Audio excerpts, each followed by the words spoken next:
वनाशाय श्रीशाय गुणनाशे हृद्याय शुद्धविद्याय मध्वाय च नमो नमः।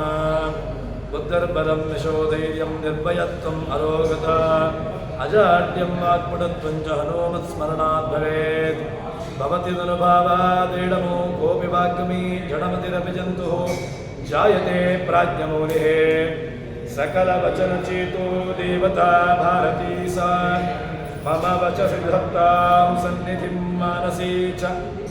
तपो विद्या विरक्त्या सद्गुणोघाकरानहं वादिराजगुरून् वन्दे हयग्रीवपदाश्रयान्। मिथ्यासिद्धान्तदुर्ध्वान्तविध्वंसनविचक्षणः जयतीर्थाख्यतरणिः भारतां नोर्दम्बरे।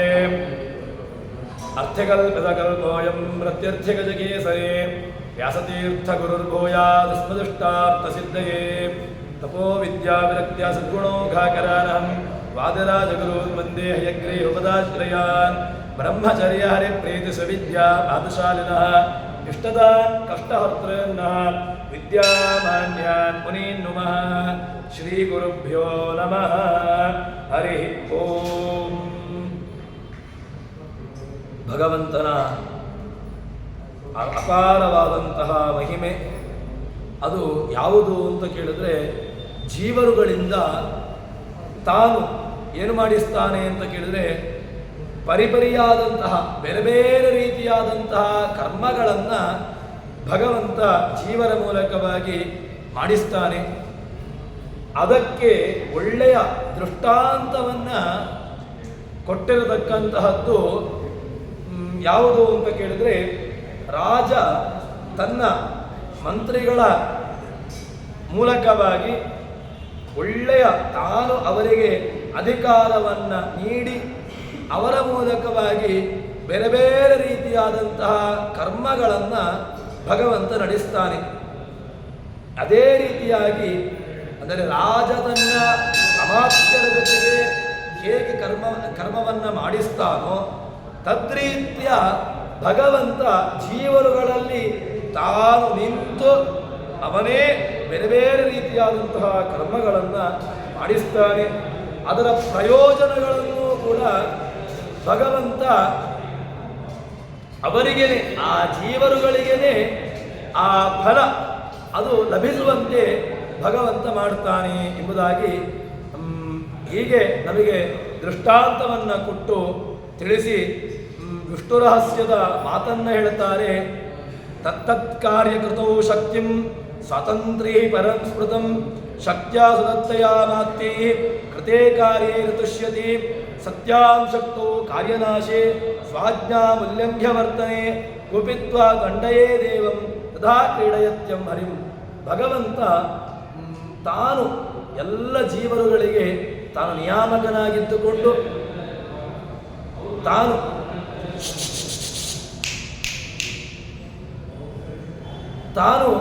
ಆ ಜೀವರುಗಳಲ್ಲಿ ತಾನು ಆ ಕರ್ಮವನ್ನು ಭಗವಂತ ಮಾಡಿಸ್ತಾನೆ. ಹೀಗೆ ಆ ಜೀವರುಗಳಿಗೆ ತಾನು ಒಳಗೆ ಪ್ರವೇಶವನ್ನು ಮಾಡಿ ಜೀವರುಗಳಿಗೆ ತಾನು ನಿಯಾಮಕನಾಗಿದ್ದುಕೊಂಡು ಕರ್ಮವನ್ನು ಮಾಡಿಸ್ತಾನೆ ಎಂಬುದಾಗಿ ಹೇಳಿ, ಅದಾದ ಮೇಲೆ ಮುಂದೆ ಹೇಳ್ತಾರೆ, ಭಗವಂತ ಒಂದಷ್ಟು ಸ್ವಾತಂತ್ರ್ಯವನ್ನು ವಿಭಾಗ ಮಾಡ್ತಾನೆ.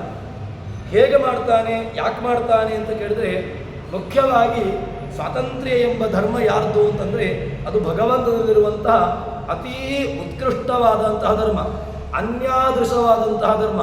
ಬೇರೆ ಯಾರಲ್ಲೂ ಕೂಡ ಈ ಧರ್ಮವನ್ನು ತಾನು ಬಿಟ್ಟುಕೊಡೋದಿಲ್ಲ. ಭಗವಂತ ಸ್ವಾತಂತ್ರ್ಯ ಎಂಬುದನ್ನು ಜೀವರಿಗಳಿಗೆ ಕೊಟ್ಟರೂ ಕೂಡ ಅದು ಕೇವಲ ಒಂದಷ್ಟು ಸ್ವಾತಂತ್ರ್ಯದ ಆಭಾಸ ಅಷ್ಟೇ ಹೊರತು ಪೂರ್ಣವಾದಂತಹ ಸ್ವಾತಂತ್ರ್ಯ ಅವನಿಗೆ ಯಾವ ಜೀವರಾಶಿಗಳು ಇಲ್ಲವೇ ಇಲ್ಲ. ಅದಕ್ಕೋಸ್ಕರ ಒಳ್ಳೆಯ ನಮಗೆ ಸ್ವಾತಂತ್ರ್ಯ ಇಲ್ಲ ಎಂಬುದನ್ನು ಬೇರೆ ಬೇರೆ ಬೇರೆ ದೃಷ್ಟಾಂತಗಳ ಮೂಲಕವಾಗಿ ನಮಗೆ ಅದನ್ನು ತಿಳಿಸ್ತಾರೆ. ನಮ್ಮಲ್ಲಿ ಸ್ವಾತಂತ್ರ್ಯದ ಕಿಂಚಿತ್ತೂ ಕೂಡ ನಮಗೆ ಇಲ್ಲವೇ ಇಲ್ಲ. ಪೂರ್ಣವಾಗಿರುವಂತಹ ಸ್ವಾತಂತ್ರ್ಯ ಅದು ಭಗವಂತನಲ್ಲಿ ಮಾತ್ರ ಎಂಬುದನ್ನು ಹೇಳುತ್ತಾರೆ. ಹೇಗೆ ಅಂತ ಕೇಳಿದ್ರೆ, ವಾಸುದೇವ ಸ್ವತಂತ್ರವ ಪರೋ ಸರೋಜಾಸನಾದಿ ಅಮರಾಸುರ ಸರಾರಿಗೋಸರ ಅರ್ಧವ ತೆಗೆದು ಅದರೊರ್ಧವ ಚತುರ್ಭಾಗಗೈಸಿ ಒಂದನು ಶತವಿಧ ದ್ವಿಪಂಚಾಶತಾಬ್ಜ ಗಷ್ಟಚತ್ವಾರಿಂಶದನಗಿದ್ದ ವಾಣಿ ಭಾರತೀ ಗರ್ಧ. ಒಳ್ಳೆಯ ಈ ಸ್ವಾತಂತ್ರ್ಯದ ವಿಭಾಗವನ್ನು ಮಾಡಿ ಭಗವಂತ ನೀಡುತ್ತಾನೆ. ಎಷ್ಟು ಅಂತ ಕೇಳಿದರೆ ಆ ಭಗವಂತ ಆ ಸ್ವಾತಂತ್ರ್ಯದ ಒಂದು ವಿಭಾಗವನ್ನು ಹೇಳ್ತಾರೆ. ಯಾರ್ಯಾರಿಗೆ ಎಷ್ಟೆಷ್ಟು ಸ್ವಾತಂತ್ರ್ಯವನ್ನು ಕೊಟ್ಟಿದ್ದಾನೆ. ವಾಸ್ತವಿಕವಾಗಿ ಸ್ವಾತಂತ್ರ್ಯ ಬಂದಿದೆ ಎಂದು ನಾವು ಹಾರಾಡ್ತೇವೆ, ನಾವು ಸ್ವತಂತ್ರರು ಅಂತ.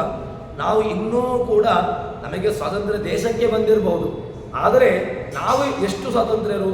ನಮಗೆ ಕಿಂಚಿತ್ತೂ ಕೊಡೋ ಸ್ವಾತಂತ್ರ್ಯ ಇಲ್ಲ. ಸ್ವಾತಂತ್ರ್ಯ ಎಂಬ ಧರ್ಮ ಅದು ಯಾರಲ್ಲಿರುವಂತಹದ್ದು ಧರ್ಮ?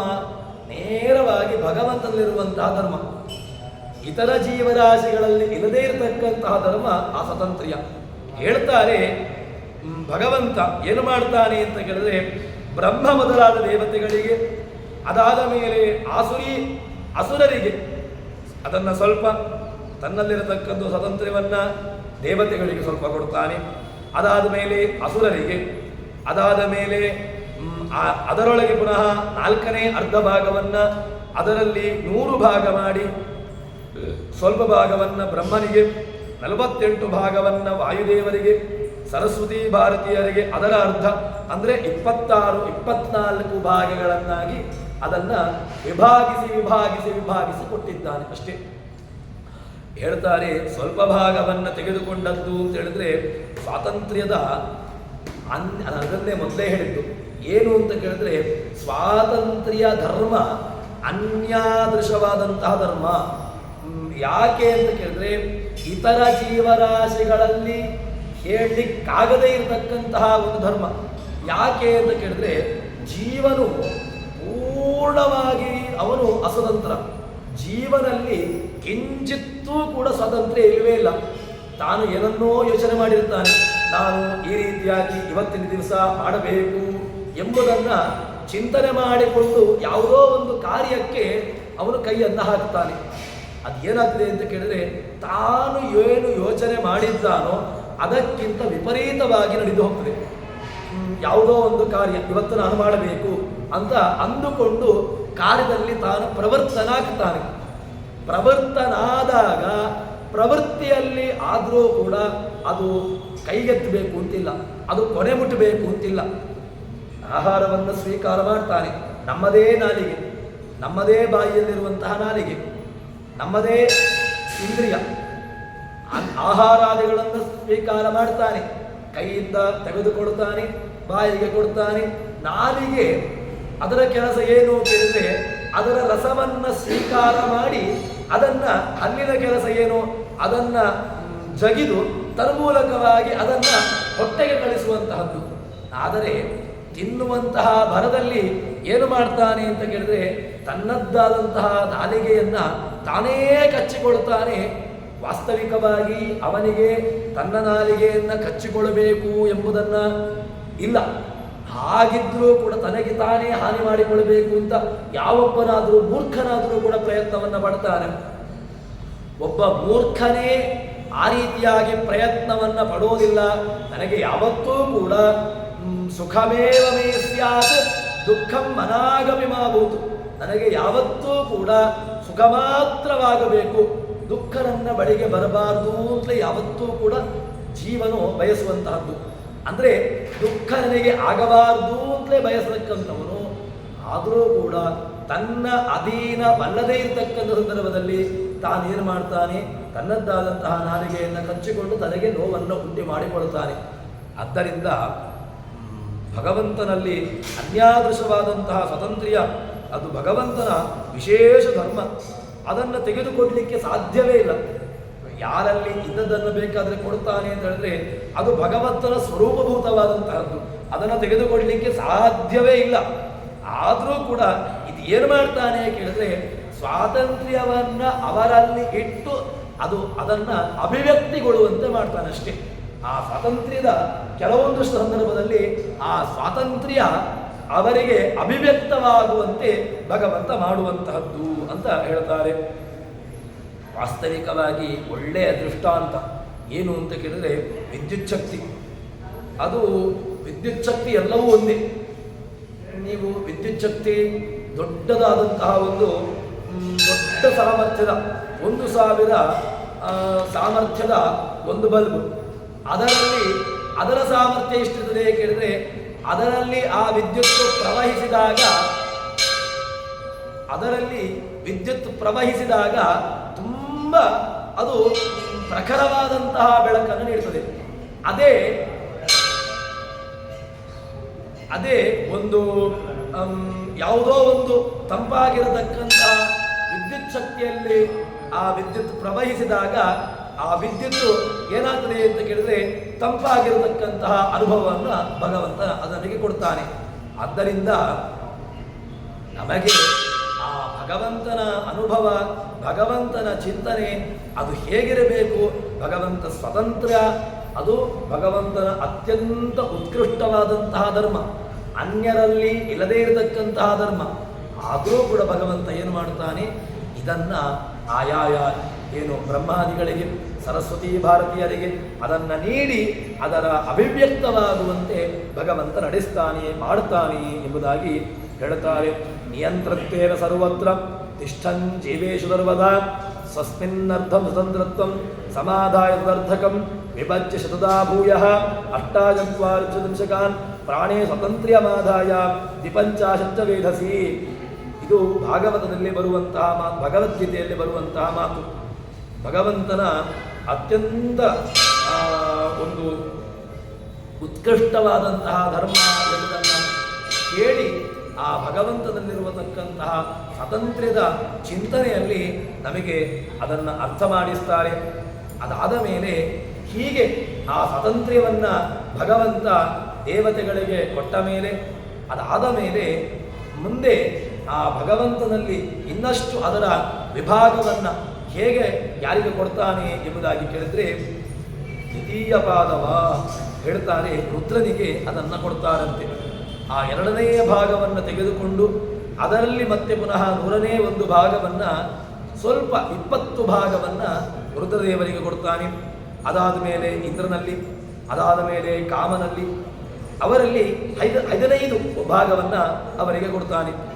ಹೀಗೆ ಉಳಿದಂತಹ ಇತರ ದೇವತಾ ಶಕ್ತಿಯಲ್ಲಿ ಭಗವಂತ ಒಂದಷ್ಟು ಆ ಸ್ವಾತಂತ್ರ್ಯದ ಶಕ್ತಿಯನ್ನು ಇರಿಸಿ ಅವರ ಯೋಗ್ಯತೆಗನುಸಾರವಾಗಿ ಆ ಸ್ವಾತಂತ್ರ್ಯದ ಅಭಿವ್ಯಕ್ತಿ ಯಾವಾಗ ಅವರಿಗೆ ಅಭಿವ್ಯಕ್ತವಾಗಬೇಕು ಆ ರೀತಿಯ ಆ ಕಾಲದಲ್ಲಿ ಆ ಸ್ವಾತಂತ್ರ್ಯದ ಅಭಿವ್ಯಕ್ತವಾಗುವಂತೆ ಭಗವಂತ ಮಾಡ್ತಾನೆ ಎಂಬುದಾಗಿ ಹೇಳ್ತಾರೆ. ದೈತ್ಯರಿಗೂ ಕೂಡ ಭಗವಂತ ಸ್ವಾತಂತ್ರ್ಯ ಕೊಡ್ತಾನೆ. ಕೆಲವು ಸಂದರ್ಭದಲ್ಲಿ ಆ ಸ್ವಾತಂತ್ರ್ಯದ ದುರ್ಬಳಕೆಯನ್ನು ಮಾಡಿಕೊಂಡು ದೈತ್ಯರು ತಮ್ಮ ಗತಿಯಾದಂತಹ ಏನು ಆ ಅಂಧತಮಸ್ಸು ನರಕಾದಿ ಅನರ್ಥಗಳನ್ನು ಅವರು ಹೊಂದಬೇಕು ಎಂಬಂತಹ ದೃಷ್ಟಿಯಿಂದಾಗಿ ಅವರಿಗೂ ಕೂಡ ಒಂದಷ್ಟು ಸ್ವಾತಂತ್ರ್ಯದ ಚಿಂತನೆಯನ್ನು, ಸ್ವಾತಂತ್ರ್ಯದ ವಿಭಾಗವನ್ನು ಭಗವಂತ ನೀಡ್ತಾನೆ ಎಂಬುದಾಗಿ ಹೇಳುತ್ತಾರೆ. ಇದಾದ ಮೇಲೆ ಮಹಾಲಕ್ಷ್ಮಿಗೆ ಭಗವಂತ ಸ್ವಾತಂತ್ರ್ಯವನ್ನು ಕೊಡುತ್ತಾನೆ. ಇಡೀ ಪರಮ ಮುಖ್ಯ ಭಾಗವನ್ನು, ಸ್ವಾತಂತ್ರ್ಯವನ್ನು ಆ ಭಗವಂತ ತನ್ನಲ್ಲಿ ಇಟ್ಟುಕೊಳ್ಳುತ್ತಾನೆ. ಅದರಲ್ಲಿ 3 ವಿಧವನ್ನು ಮಾಡಿ 2 ತನ್ನಲ್ಲಿಟ್ಟುಕೊಂಡು ಮಹಾಲಕ್ಷ್ಮಿಗೆ ಒಂದು ಸ್ವಲ್ಪವನ್ನು ಕೊಡ್ತಾನೆ. ಮಹಾಲಕ್ಷ್ಮಿಯೂ ಕೂಡ, ಲಕ್ಷ್ಮೀದೇವಿಯೂ ಕೂಡ ಆ ಸ್ವಾತಂತ್ರ್ಯವನ್ನು ಇಟ್ಟುಕೊಳ್ಳುತ್ತಾಳೆ. ಲಕ್ಷ್ಮೀದೇವಿಗೂ ಕೂಡ, ಯಾಕೆ ಭಗವಂತ ಅವಳಿಗೂ ಕೂಡ ಆ ಸ್ವಾತಂತ್ರ್ಯವನ್ನು ನೀಡುತ್ತಾನೆ. ನೀಡಿ ಅವಳಿಗೆ ರಾಜ ಅಂದರೆ ಹೇಗೆ ಅಂತ ಕೇಳಿದ್ರೆ ಒಂದು ದೃಷ್ಟಾಂತವನ್ನು ಕೊಡ್ತಾನೆ. ರಾಜ ತನ್ನ ಅನುಯಾಯಿಗಳಿಗೆ ವ್ಯಾಪಾರದಲ್ಲಿ ಅಧಿಕಾರಗಳನ್ನು ಕೊಡ್ತಾನೆ.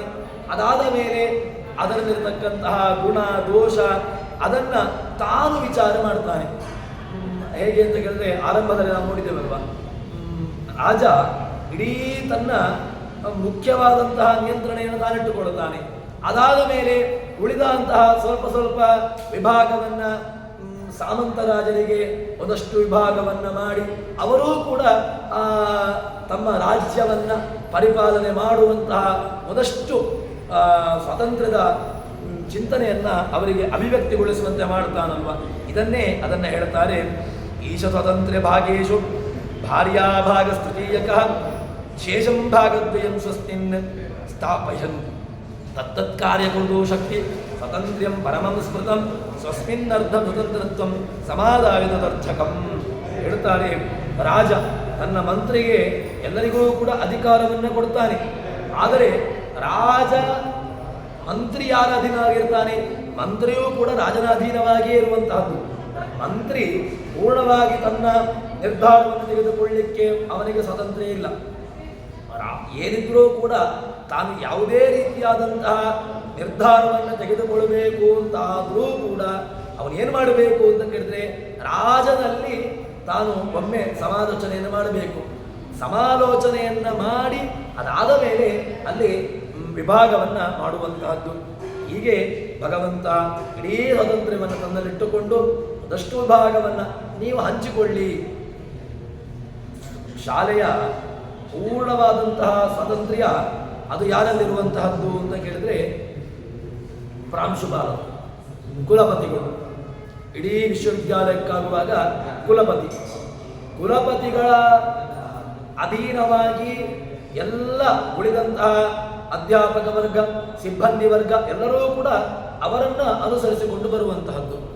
ಹೀಗೆ ಒಂದು ಶಾಲೆಯ ವ್ಯವಸ್ಥೆಯಲ್ಲಿ, ವಿಶ್ವವಿದ್ಯಾಲಯದ ವ್ಯವಸ್ಥೆಯಲ್ಲಿ ಅಥವಾ ಒಂದು ದೇಶದ ವ್ಯವಸ್ಥೆಯಲ್ಲಿ, ಯಾವುದೇ ವ್ಯವಸ್ಥೆಯಲ್ಲಿ ನಾವು ಇಟ್ಟುಕೊಂಡರೂ ಕೂಡ ಅದಕ್ಕೊಬ್ಬ ಮುಖ್ಯ ಅಂತ ಬೇಕು, ಒಬ್ಬ ಮುಖ್ಯವಾದಂತಹ ವ್ಯವಸ್ಥಾಪಕ ಅಂತ ಬೇಕೇ ಬೇಕು.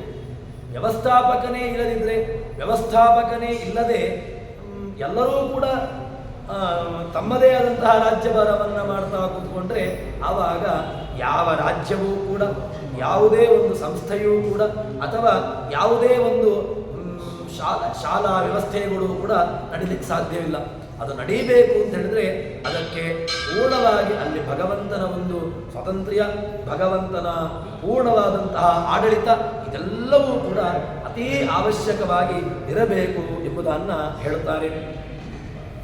ಭಗವಂತ ಹೀಗೆ ಸ್ವಾತಂತ್ರ್ಯವನ್ನು ತಾನಿಟ್ಟುಕೊಂಡು ಅದಾದ ಮೇಲೆ ಏನು ಮಾಡ್ತಾನೆ ಅಂತ ಕೇಳಿದ್ರೆ, ಪುಣ್ಯಕರ್ಮಕ್ಕೆ ಸಹಾಯವಾಗುವ ಧನ್ಯರಿಗೆ ಕಲ್ಯಾಣಿ ದೈತ್ಯರ ಒಳ್ಳೆಯ ಪುಣ್ಯಕರ್ಮಕ್ಕೆ ನೆರವಾಗುವಂತಹ ಜೀವರಾಶಿಗಳಿಗೆ ಕಲಿ ಮೊದಲಾದಂತಹ ದೈತ್ಯರು ಮಾಡುವಂತಹ ಪುಣ್ಯಫಲ ಅದನ್ನು ನೀಡಿಬಿಡ್ತಾನೆ.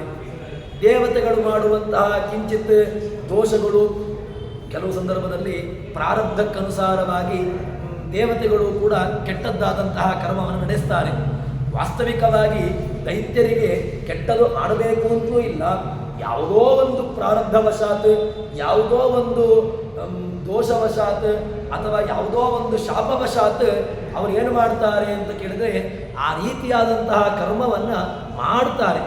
ವಾಸ್ತವಿಕವಾಗಿ ಹಾಗಿದ್ರೆ ಆ ದೈತ್ಯರು ಮಾಡುವಂತಹ, ದೇವತೆಗಳು ಮಾಡುವಂತಹ ನಿಷಿದ್ಧ ಕರ್ಮ, ದೈತ್ಯರು ಮಾಡುವಂತಹ ಪುಣ್ಯಕರ್ಮ, ಇದು ಎರಡನ್ನ ಯಾರಿಗೆ ಹೇಗೆ ಇದನ್ನು ಕೊಡ್ತಾನೆ?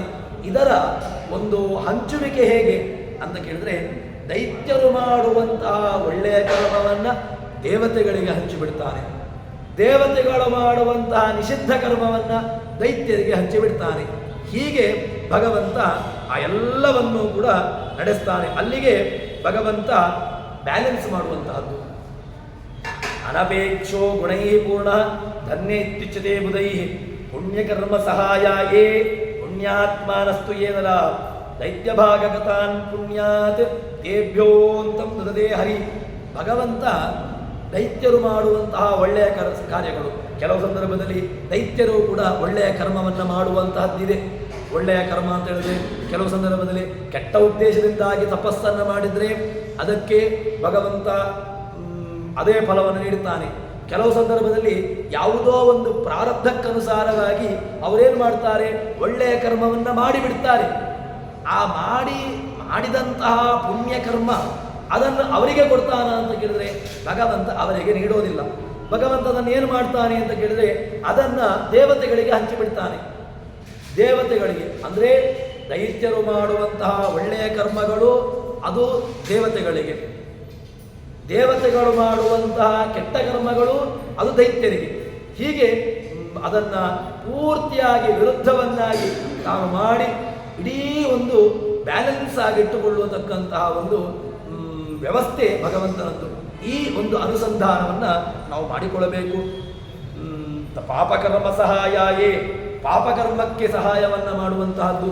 ಅವರಿಗೆ ಪಾಪಾತ್ಮಾನಸ್ತು, ಯಾರು ಆ ಪಾಪಿಷ್ಠರಿದ್ದಾರೆ ಅಂಥವರಿಗೆ ದೇವಭಾಗವತಾತ್, ಅವರಿಗೆ ಅವರು ಮಾಡುವಂತಹ ಪಾಪಗಳನ್ನು ಅದನ್ನು ಹಂಚಿ ಅವರನ್ನು ಅಂಧಂತಮಸ್ಸಿಗೆ ಕಳಿಸ್ತಾನೆ.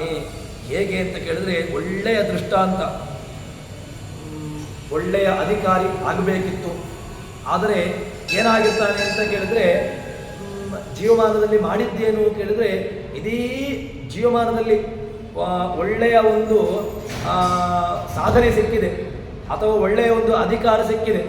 ಅಧಿಕಾರ ಸಿಕ್ಕಿದ್ದನ್ನು ದುರುಪಯೋಗ ಮಾಡಿಕೊಂಡು ಮಾಡಿದ್ದೇನು ಕೇಳಿದ್ರೆ ಸಿಕ್ಕವರ ಮಂಡೆಯನ್ನು ಒಡೆದು ಭ್ರಷ್ಟ ಅನ್ನಿಸಿಕೊಂಡ. ಭ್ರಷ್ಟ ಅಧಿಕಾರಿ ಆದರೆ ಏನು ಮಾಡಿದ್ದು, ಇದ್ದವರದ್ದು ಮಂಡೆ ಹೊಡೆದು ಮಾಡಿದ್ದೇನು ಕೇಳಿದ್ರೆ ಇಡೀ ಜೀವಮಾನ ಪೂರ್ತಿ ಮಾಡಿದ್ದು ಸಂಪತ್ತೇ. ಇದ್ದವರ ಮಂಡೆ ಹೊಡೆದು ತಾನು ಮಾಡಿಕೊಂಡದ್ದು ಸಂಪತ್ತು. ಆಮೇಲೆ ಏನಾಗ್ತದೆ ಕೇಳಿದ್ರೆ ಒಂದಲ್ಲ ಒಂದು ದಿವಸ ಇಡೀ ಅಧಿಕಾರಿಗಳು ಬರ್ತಾರೆ. ಬಂದಾಗ ಲೆಕ್ಕ ಕೊಡು ಅಂತ ಕೇಳ್ತಾರೆ. ಲೆಕ್ಕ ಕೊಡು ಅಂತ ಕೇಳಿದಾಗ ಮಾಡಿದ ಆಸ್ತಿಗೆ ಲೆಕ್ಕ ಇಲ್ಲ, ಎಲ್ಲಿ ಕೊಡಬೇಕು ಅಂತ ಗೊತ್ತಿಲ್ಲ. ಮತ್ತೆ ಅದನ್ನು ಭೂಮಿ ಅಡಿಗೆ, ಹೆಂಡತಿಯ ಅಕೌಂಟಿಗೆ, ಮತ್ತೆ ಬಿದ್ದವರ ಅಕೌಂಟಿಗೆಲ್ಲ ಪಾಲು ಮಾಡಿ, ಏನು ಪಾಲು ಮಾಡಿದ್ರು ಕೂಡ ಕೊನೆಗೆ ಲೆಕ್ಕ ಮಾಡಲಿಕ್ಕೆ ಆಗದೇ ಇದ್ದಕ್ಕಂಥ ಸಂಪತ್ತು ಎಂತ ಮಾಡುವುದು ಅಂತ ಕೇಳಿದಾಗ ಭೂಮಿ ಅಡಿಗೆ ಹಾಕಿ ಭೂತ ಹಾಕಬೇಕಾಗ್ತದೆ. ಹೀಗೆ ಒಂದಷ್ಟು ಅವಾಂತರಗಳೇ ಆಗ್ತದೆ. ಯಾವಾಗ ಈ ಒಂದು ಇದು ಲೌಕಿಕ ವ್ಯವಸ್ಥೆಯಲ್ಲಿ ನಾವು ನೋಡಿರ್ತೇವೆ. ಈ ಭ್ರಷ್ಟರಾಗಿರ್ತಕ್ಕಂತಹ ಅಧಿಕಾರಿಗಳು, ಭ್ರಷ್ಟ ಅಧಿಕಾರಿಗಳ ಸಂಪತ್ತನ್ನು ಯಾವುದೋ ಒಂದು ದೊಡ್ಡ ಅಧಿಕಾರಿಗಳು ಬಂದು ಏನು ಮಾಡ್ತಾರೆ, ಅದನ್ನು ಮುಟ್ಟುಗೋಲು ಹಾಕಿಕೊಂಡು ಅದನ್ನು ಖಜಾನೆಗೆ, ಯಾವುದನ್ನು ಗೌರ್ಮೆಂಟಿಗೆ ಅದಕ್ಕೊಂದು ಸೀಲ್ ಹಾಕಿ ಇದು ರಾಜ್ಯ ಸರ್ಕಾರದ್ದು, ಕೇಂದ್ರ ಸರ್ಕಾರದ್ದು ಅಂತ ಹೇಳಿಕೊಂಡು ಅದಕ್ಕೆ ಒಂದು ಸರಿಯಾದಂತಹ ಲೆಕ್ಕ ಬರುವ ತನಕ ನೀನು ಲೆಕ್ಕ ಕೊಡು, ಆಮೇಲೆ ನಿನ್ನದು ಅಂತ ಹೇಳಿಕೊಂಡು ಕೊಡುವ ಅಂತ ಹೇಳಿಕೊಂಡು ಆ ಆಸ್ತಿಯನ್ನು ಮುಟ್ಟುಗೋಲು ಹಾಕಿಕೊಳ್ಳುತ್ತಾರೆ. ಈ ಒಂದು ದೇವತೆಗಳ ದೈತ್ಯರ ಚಿಂತನೆಯಲ್ಲೂ ಕೂಡ ಇದೇ ವ್ಯವಸ್ಥೆ. ದೇವತೆಗಳು ಮಾಡುವಂತಹ ಕೆಟ್ಟ ಕರ್ಮ ಅದನ್ನು ಏನು ಮಾಡ್ತಾನೆ, ಮುಟ್ಟುಗೋಲು ಹಾಕಿಕೊಂಡು ಅದನ್ನು ದೇವತೆಗಳದ್ದನ್ನು ದೈತ್ಯರಿಗೆ ಹಂಚಿಬಿಡ್ತಾನೆ. ದೇವತೆಗಳು ಮಾಡುವಂತಹ ಒಳ್ಳೆಯ ಕರ್ಮಗಳನ್ನು ಅದು ಏನಾಗ್ತದೆ ಅಂತ ಕೇಳಿದ್ರೆ ಅದನ್ನು ಈ ದೇವತೆಗಳಿಗೆ ಹಂಚಿ ಅದನ್ನು ಬ್ಯಾಲೆನ್ಸ್ ಮಾಡಿಬಿಡ್ತಾನೆ. ಇದು ಭಗವಂತನ ಒಂದು ಜಗತ್ತನ್ನು ನಡೆಸತಕ್ಕಂತಹ ಒಂದು ವ್ಯವಸ್ಥೆ. ಹೀಗೆ ಭಗವಂತ ಜಗತ್ತನ್ನು ಒಂದು ಬ್ಯಾಲೆನ್ಸ್ಡ್ ರೀತಿಯಲ್ಲಿ ಹೀಗೆ ನಾವು ದೇವರನ್ನು ಉಪಾಸನೆ ಮಾಡಬೇಕು. ಅವೇನು ಕೇಳಿದ್ರೆ ನಮಗೆ ದೇವರನ್ನು ನೋಡುವಾಗ ದೇವರ ಚಿಂತನೆಯೂ ಬರುವುದಿಲ್ಲ, ದೇವರ ಪ್ರಜ್ಞೆಯೂ ಬರುವುದಿಲ್ಲ. ನಮಗೆ ದೇವರನ್ನು ನೋಡುವಾಗ ದೇವರ ಆಭರಣಗಳು ಕಾಣ್ತವೆ. ದೇವರಲ್ಲಿ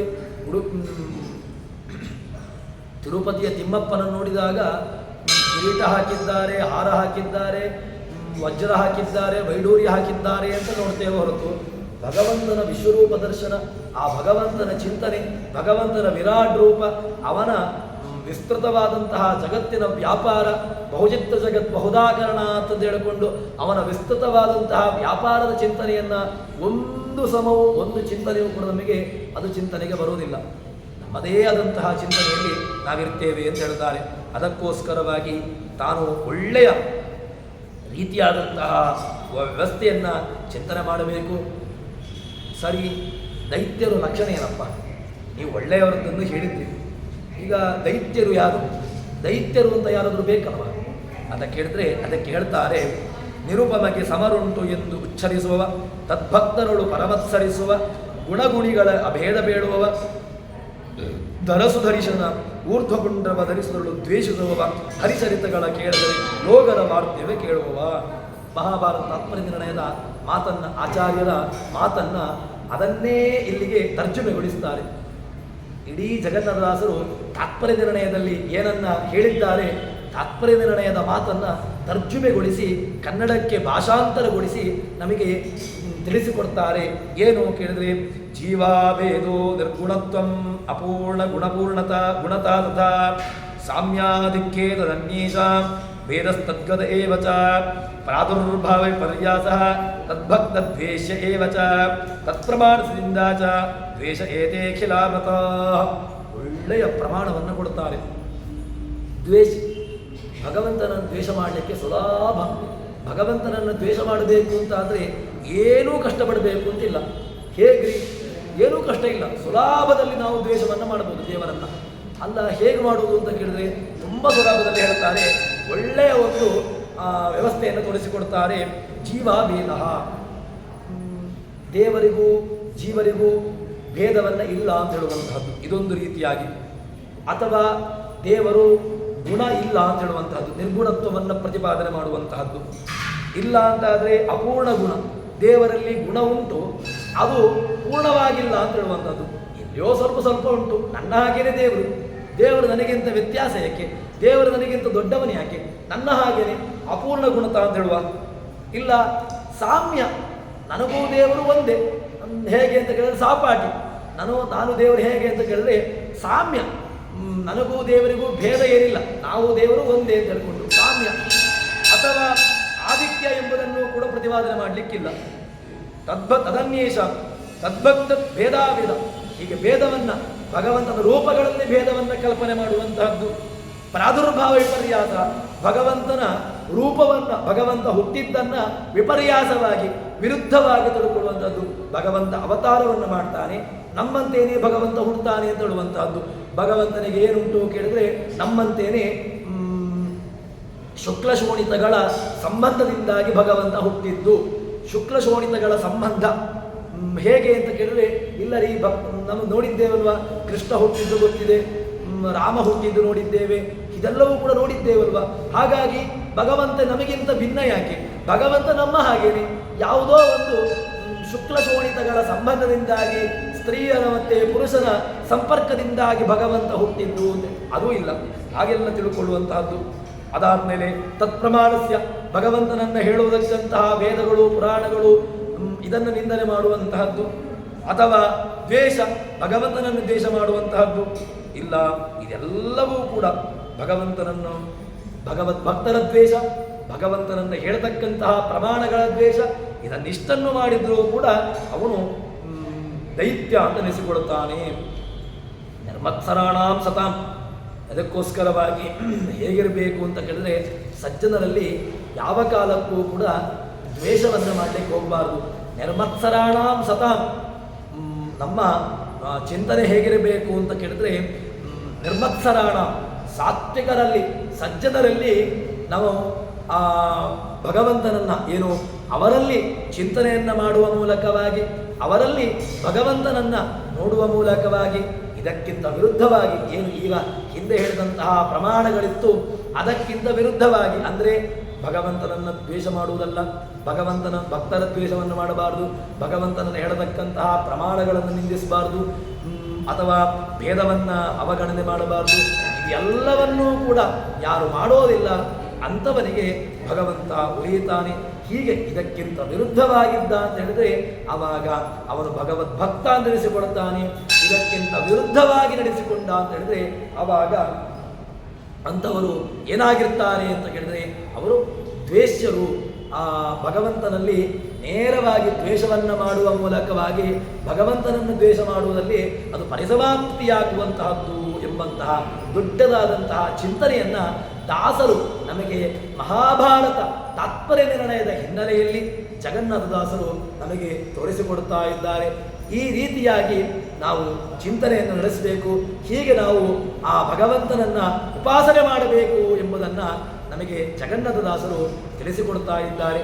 ಈ ರೀತಿಯಾದಂತಹ ಚಿಂತನೆ, ಆ ಭಗವಂತನನ್ನು ಯಾರು ನೋಡ್ತಾರೆ, ಭಗವಂತನನ್ನು ಯಾರು ಉಪಾಸನೆ ಮಾಡ್ತಾರೆ, ಭಗವಂತನನ್ನು ದ್ವೇಷ ಯಾರಿಗೆ ಹೇಗೆ ನೋಡ್ತಾರೆ ಅಂಥವರಿಗೆ ನಾವು ಭಗವಂತ ಒಲಿಯುತ್ತಾನೆ ಎಂಬಂತಹ ವಿಶೇಷವಾದಂತಹ ಅಂಶವನ್ನು ದಾಸರು ನಮಗೆ ತಿಳಿಸಿಕೊಡುತ್ತಾರೆ. ಹೀಗೆ ನಮ್ಮ ಚಿಂತನೆ ನಡೆಯಲಿ ಎಂಬಲ್ಲಿಗೆ ಹರಿಪ್ರಿಯತಾ ಶ್ರೀಕೃಷ್ಣಾರ್ಪಿತಮಸ್ತು.